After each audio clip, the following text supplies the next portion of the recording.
नाम श्रुति खरबंदा है और मैं सिटी स्पाइडी से हूँ।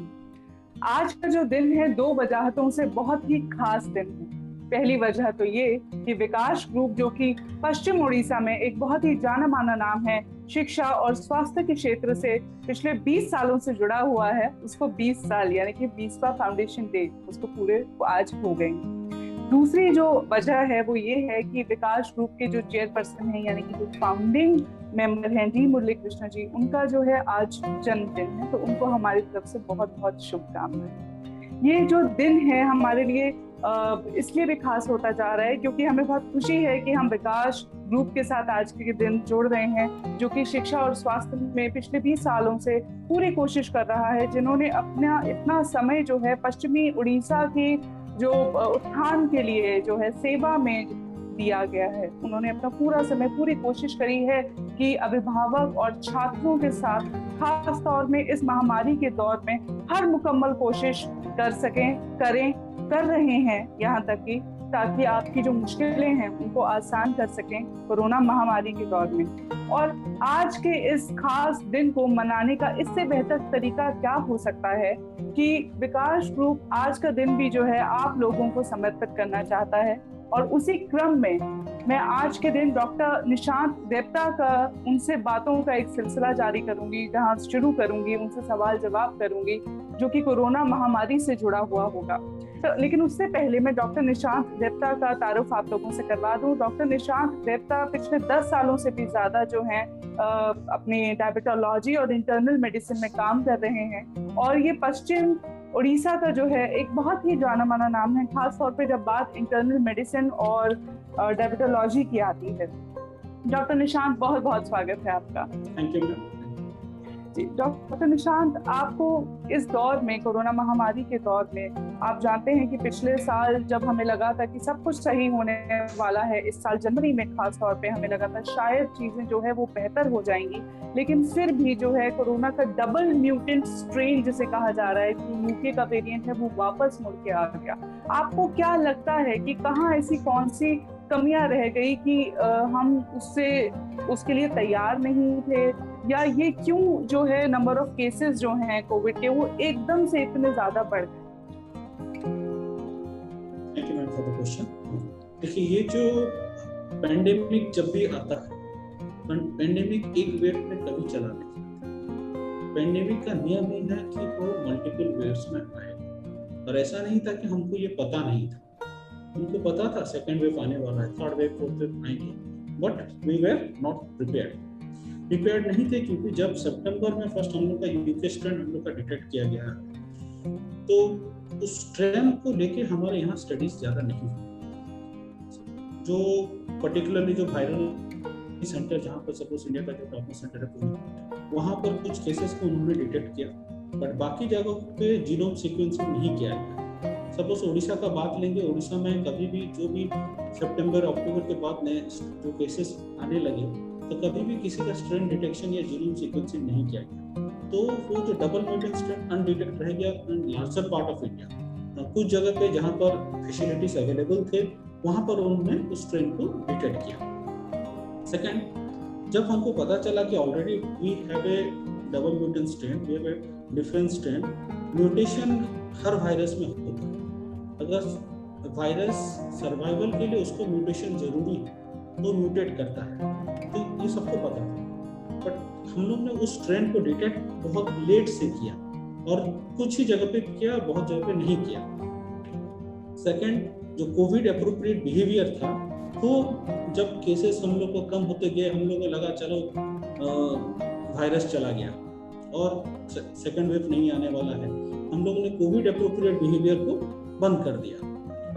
ये बहुत बड़ी कमी रही लोगों की कि उन्होंने कोविड का जो प्रोटोकॉल है उसको फॉलो करना छोड़ दिया। कम से कम वो गलती हमारे तरफ से नहीं होनी चाहिए थी। और तीसरी बात आप कह रहे थे, उसको फॉलो डिटेक्शन नहीं हुआ, और म्यूटेंट स्ट्रेन को हर जगह पे डिटेक्ट नहीं किया गया। बिल्कुल सही बात आपने कही।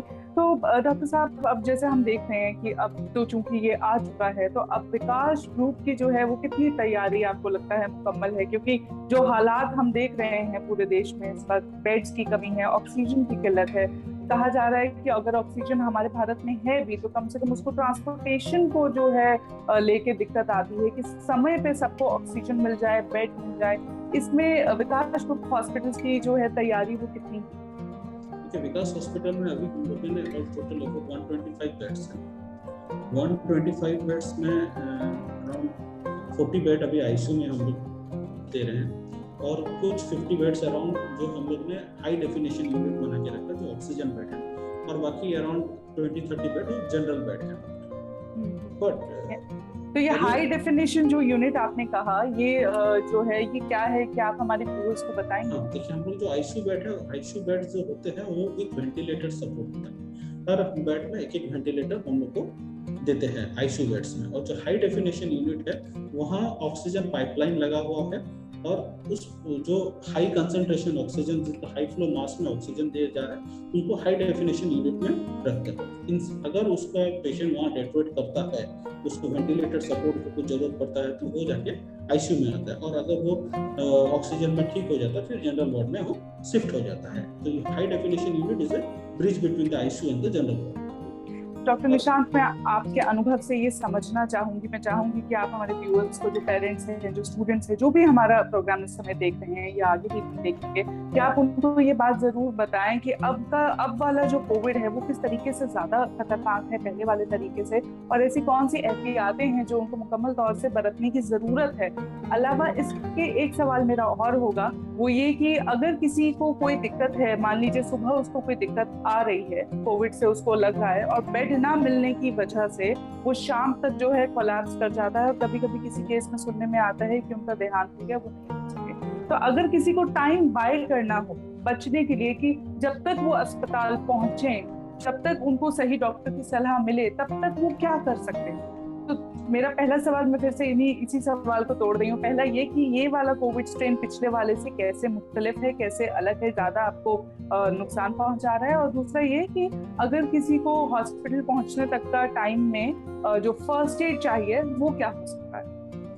देखिए, लास्ट ईयर जो स्ट्रेन और इस ईयर स्ट्रेन में जो केस फैटेलिटी रेट है, मतलब मोर्टेलिटी रेट, और जो गवर्नमेंट का स्टैटिस्टिक्स और जो डाटा है हमारे पास वो सेम है। अभी कोई डिफरेंस नहीं है according to the fatality rate, जो स्टैटिस्टिक्स और डाटा हमारे पास अवेलेबल है।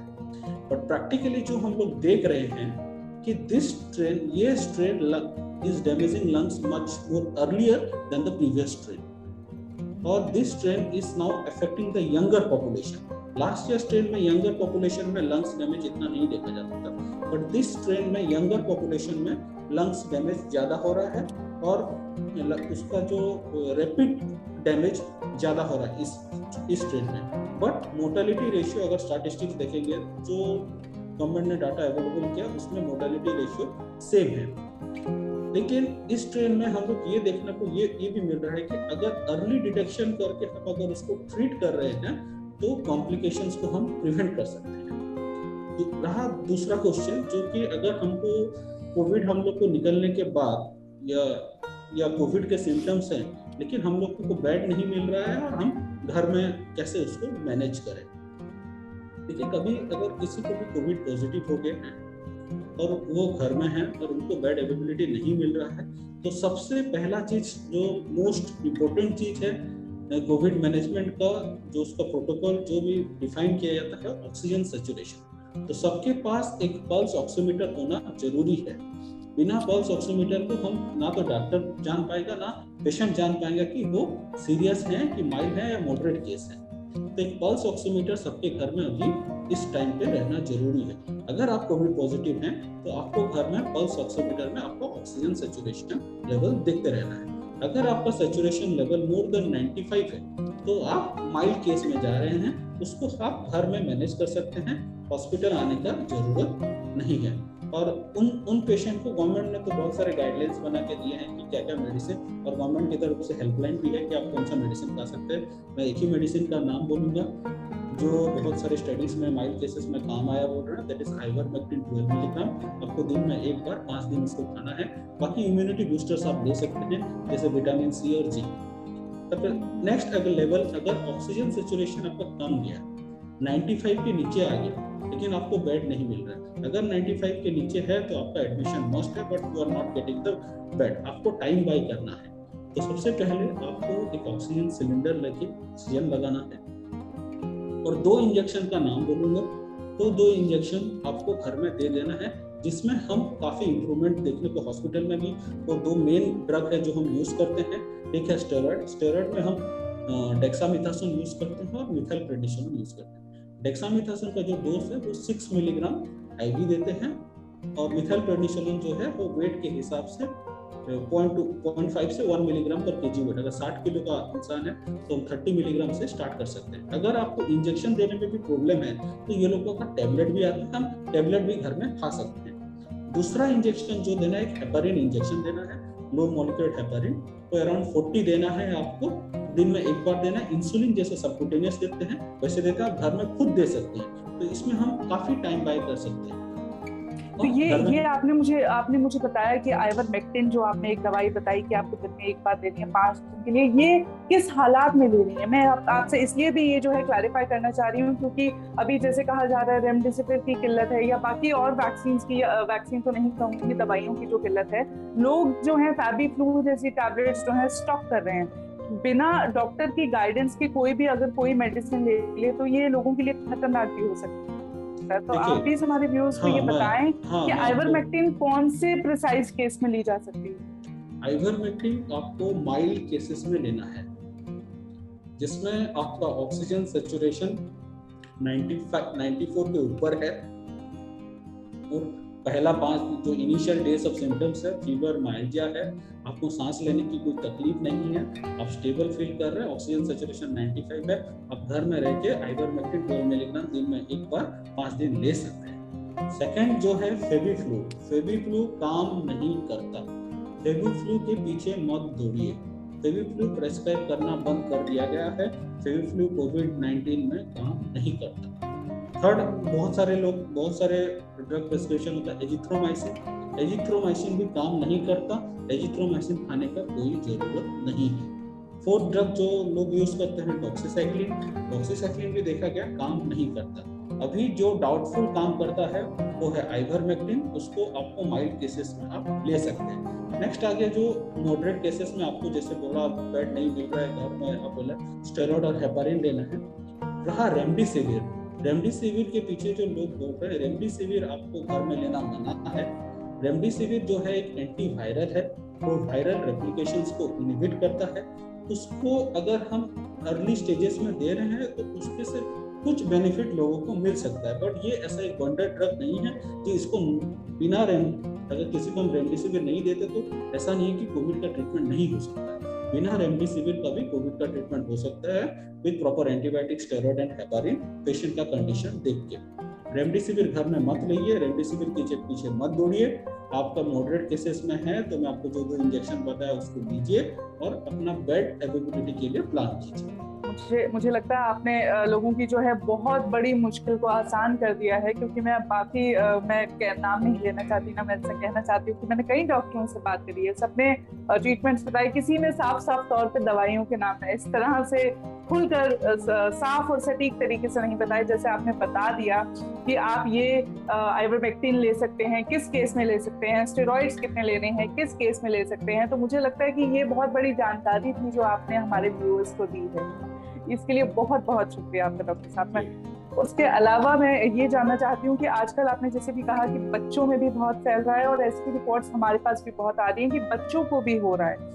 तो ऐसे में अगर किसी बच्चे को है, क्योंकि वैक्सीन की जो है अभी अलाउड नहीं है बच्चों को लगाना, यहाँ तक कि 18 साल से ऊपर के लोगों को भी जो है 1 मई के बाद होगा।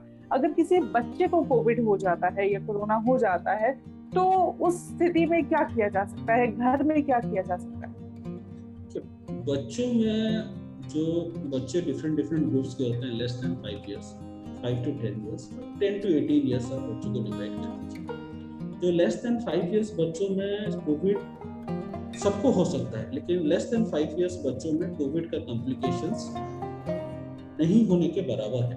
उनमें सीवियर कोविड होने का चांसेस कम है, क्योंकि जो कोविड वायरस जब हमारे बॉडी में जाता है तो एक रिसेप्टर से जाता है, एसी रिसेप्टर्स नाम है उसको, उस रिसेप्टर थ्रू में जाता है, लेकिन बच्चों में वो रिसेप्टर्स अंडर डेवलप्ड है। तो इसलिए इस एज ग्रुप में अगर इन्फेक्शंस हो सकते हैं, लेकिन the severity will be very very very less. Next, जो 5 से 18 एज ग्रुप में ये लोग भी इन्फेक्टेड हो सकते हैं, लेकिन इनमें भी सिवियरिटी होने का चांसेस बहुत ही कम है।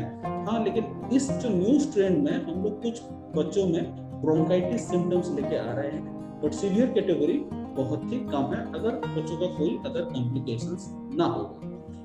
और जो मैंने जो आपको पहले बोला कि this year younger populations are affected, उसका एक कारण ये हो सकता है कि हमारा जो वैक्सीनेशन पॉलिसी था कि दैट वाज फॉर पहले स्टेज में मोर देन 60 इयर्स, तो हम लोगों ने मोर देन 60 इयर्स पीपल को वैक्सीनेट किया।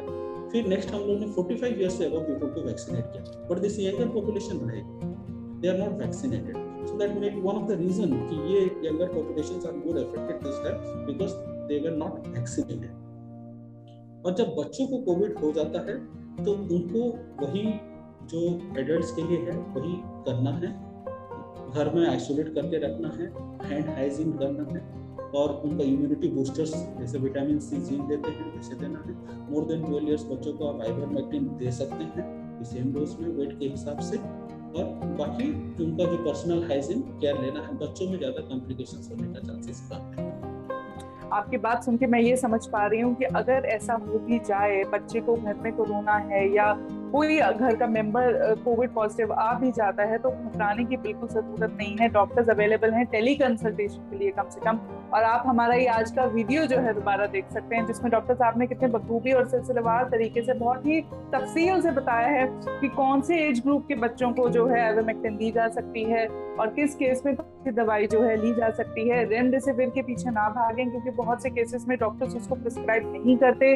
डॉक्टर साहब ने हमें ये भी बताया कि फैबीफ्लू काम नहीं करती है, बहुत सारे केसेस में नहीं करती है, नहीं दी जाती है। और भी दवाइयों के नाम जो है डॉक्टर साहब ने हमें बताया। आपने इतनी अनमोल जानकारी हमें दी है, मैं आपका तहे दिल से उसके लिए शुक्रिया करती हूँ। उसके अलावा मैं ये भी जानना चाहती थी कि माता पिता जो हैं उनके अंदर बहुत भय है, बहुत डरे हुए हैं कि अगर मेरे बच्चे को हो गया मैं क्या करूँ, क्या डॉक्टर्स फोन उठाएंगे या मैं उसको हॉस्पिटल लेके चली जाऊं। मतलब बहुत बार तो ये होता है कि हम ढूंढ ही नहीं पाते। तो क्या आपके हॉस्पिटल से कोई इस तरह का वॉलंटियर या दिल्ली से भी अगर कोई चाहे तो आपको फोन करके क्या कंसल्टेशन ले सकते हैं? टेली कंसल्टेशन फैसिलिटीज अवेलेबल है, और हमारे जो पेडियाट्रिशियन हैं वो माने इन हाउस भी अवेलेबल हैं। कोविड पॉजिटिव बच्चों के लिए भी वो आके भी दिखा के जा सकते हैं और टेली कंसल्टेशन भी कर सकते हैं। पेरेंट्स को मैं ये कहना चाहता हूँ, अगर बच्चों को आपका पॉजिटिव कोई भी निकल रहा है तो सबसे पहले बच्चे जो होते हैं दे आर द कैरियर होते हैं इस वायरस का। They will transmit this virus to other family members. आपके घर में एल्डरली होंगे, they are more prone for severe covid infection. जो एल्डरली पॉपुलेशन होंगे उनमें सीवियर कोविड होने का चांसेस ज्यादा है। तो आपके जो बच्चे हैं उनको पहले आप आइसोलेट कीजिए, उनको क्वारंटाइन कीजिए, और जो कि पेरेंट्स के लिए सबसे मुश्किल काम होता है, क्योंकि बच्चे सुनते नहीं हैं। मुश्किल काम।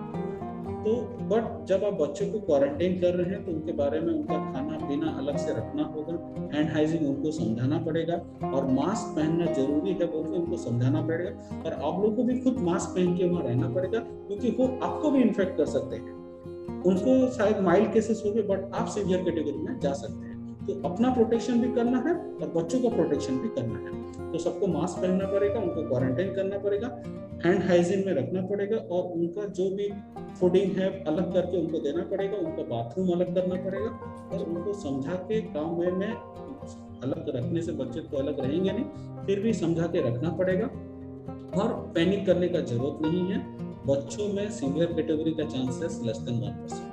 एक सवाल मैं आपसे चलते चलते जरूर और पूछना चाहूंगी, जो एक मिथ कहा जा सकता है, गलतफहमी कहा जा सकता है, या हो सकता है क्या उसकी सच्चाई क्या है, मैं आपसे जानना चाहूंगी कि कोविशील्ड और कोवैक्सीन में कंपैरिजन्स होते हैं कि कौन सी जो वैक्सीन है वो बेहतर है। और उसके अलावा ये भी कहा जाता है कि एक वैक्सीन लगवाने से शायद पहली डोज के बाद रिएक्शंस देखने को मिलते हैं, इन्फेक्शन देखने को मिलते हैं, और कोई दूसरी जो वैक्सीन है उसकी दोनों डोजेस लगवाने के बाद वो थोड़ा सा रिएक्ट करती है। तो ये कितना सही है? देखिए, जब हम वैक्सीन के टॉपिक में आ रहे हैं तो मेरे लिए मैं सबको सिंपल वे में एक लाइन में बोलना चाहता हूँ, सबको वैक्सीन लेना है। वैक्सीन के लिए मना मत कीजिए, everybody has to take the vaccine.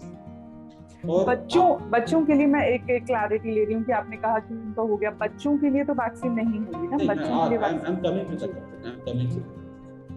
तो सबको, जो भी आपका मई 1 से मोर देन 18 ईयर सबको गवर्नमेंट वैक्सीन दे रहा है, तो सबको वैक्सीन लेना है।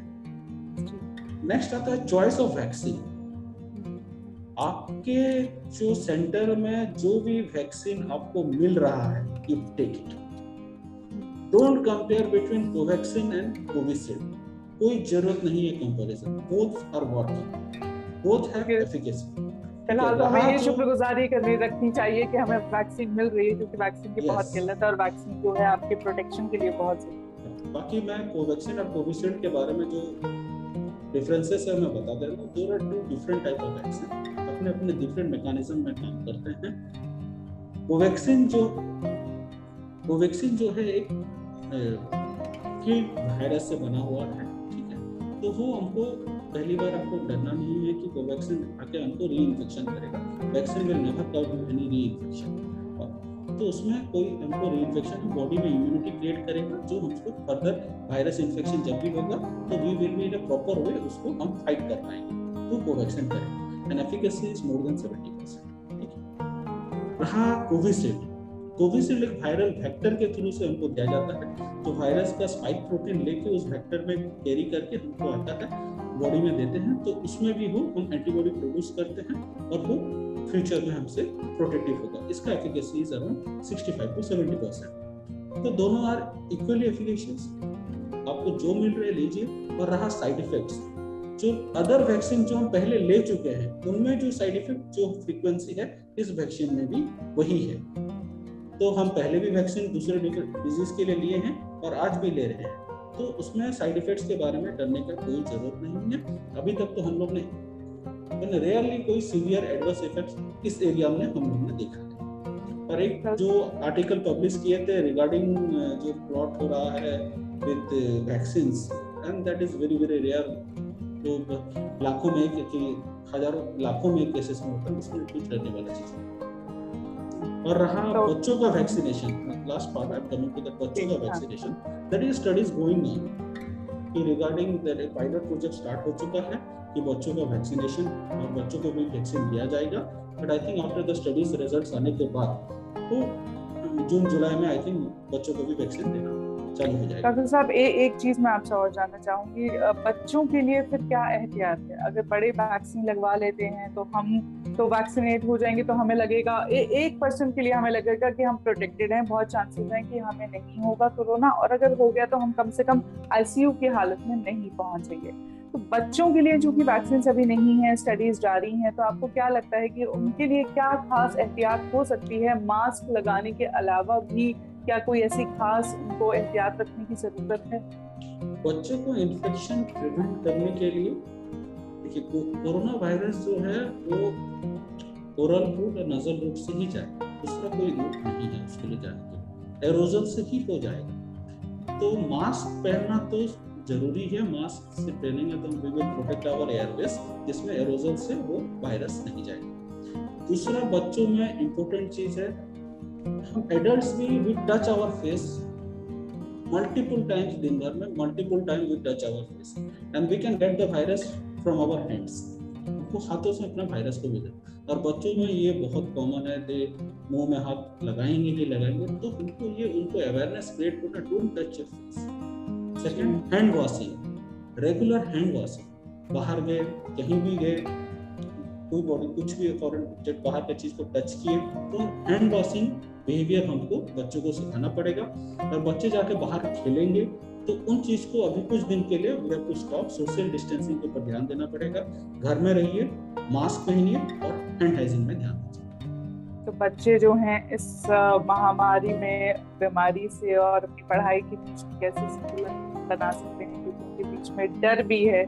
तो ये आखिरी सवाल मैं बस जाते जाते आपसे पूछना चाहूंगी इस इंटरव्यू को जो है रैप अप करते हुए, कि क्या कोई खास बच्चे कैसे बैलेंस कर सकते हैं, क्योंकि बच्चों में भी बहुत डर का माहौल है। आप कुछ कहना चाहते हैं? पेंडेमिक हर आदमी लाइफ में एक ही बार देखने को मिलता है। दिस टाइप ऑफ पेंडेमिक हम लोगों ने कभी देखा नहीं। ये सबके लिए नया है, बच्चों के लिए भी नया है, बड़े भी डरे हुए हैं, बच्चे भी डरे हुए हैं। तो जो फियर का एनवायरनमेंट हमको दूर करना है। घर में पेरेंट्स बच्चों के साथ मिलके उनको पेरेंट्स को टाइम देना पड़ेगा, जो बच्चे will not feel lonely so that they want to go outside and play. तो उनको पेरेंट्स को उनको टाइम देना पड़ेगा। सो बच्चों में ये फियर का एनवायरनमेंट चला गया, उनको लोनलीनेस चला गया। रिगार्डिंग स्टडीज, ये पेंडेमिक ने हमको बता दिया है कि हमको सिखा दिया है कि स्टडी स्कूल जाने से नहीं होता है। School is not the only option for studies. E learning का प्लेटफॉर्म इस पेंडेमिक के द्वारा सभी गांव में पहुंच गया है। तो studies can continue with the e learning platform. तो मैं वही कहना चाहूँगा, we can continue our studies, we can protect ourselves, और जो भी जैसा चल रहा था वैसे चलेगा। बस हमको घर में रहना है, पढ़ाई करना है, और पेरेंट्स और घर वालों के साथ we have to spend time and enjoy our life. Doctor Nishant, आपकी सारी बातें जो हैं वो बहुत एश्योरिंग लगती हैं और सुन के ये सुकून लगता है कि हाँ, हमें जानकारी मिल गई। शायद ये आज की सबसे पुख्ता एक ऐसी वीडियो होगी जिसको सुन के लोगों को लगा होगा कि हाँ, हमें वाकई जो है सही जानकारी मिली है, सही समय पर मिली है। डॉक्टर साहब ने दवाइयों के नाम बताए, उनकी डोजेस के बारे में बताया, किस समय में कितनी मेडिसिन ले सकते हैं वो लेने के लिए भी उन्होंने बताया, और टेली कंसल्टेशन के लिए भी जो है उनके हॉस्पिटल लाइंस ओपन हैं। आपको अगर हमारा ये वीडियो पसंद आया हो तो आप उसे शेयर जरूर करिएगा, क्योंकि सही जानकारी सही समय पर लोगों को मिल जाए तो वो बचाव का ही जो है कारण बनती है, उसी का जो है सबब बनती है। आप विकास ग्रुप के फेसबुक पेज को भी लाइक करिएगा, उनसे कंसल्ट कर सकते हैं, और आप और जानकारी के लिए सिटी स्पाइडी के फेसबुक को भी जो है पेज को लाइक कर सकते हैं। हमसे जुड़े रहिए, अपने सवाल जरूर लिख के दीजिएगा। आपको अगर हमारा ये आज का वीडियो बहुत पसंद आया हो तो उसे शेयर करना मत भूलिएगा, क्योंकि आपका एक शेयर जो है किसी की जान बचा सकता है। Thank you so much doctor Nishant हमारे साथ जुड़ने के लिए। ठीक, थैंक यू।